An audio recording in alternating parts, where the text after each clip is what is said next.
বিসমিল্লাহির রহমানির রহিম। খামারি ভাইদের সালাম, আসসালামু আলাইকুম।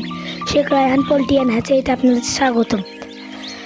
আপনারা দেখতে পাচ্ছেন আমাদের এখানে তুষ পদ্ধতিতে সুদক্ষ কারিগর দ্বারা বাচ্চা ওঠানো হচ্ছে। আপনারা যারা এই গ্রেডের মানসম্মত ভালো বাচ্চা নিতে চান তবে আমাদের সঙ্গে যোগাযোগ করতে পারেন। আমাদের কাছে খাকি ক্যাম্বেল, বেইজিং, চীনা হাঁস, রাজহাঁস সহ নানান প্রজাতির হাঁস পাবেন। আপনারা আমাদের এখানে এসে দেখে শুনে চেনে ভালো করে বাচ্চা নিয়ে যেতে পারবেন। তাছাড়া স্ক্রিনে দেওয়া নাম্বারের সঙ্গে যোগাযোগ করেও বাচ্চা নিতে পারবেন। স্থান পূর্ব দলুয়া, উল্লাপাড়া, সিরাজগঞ্জ।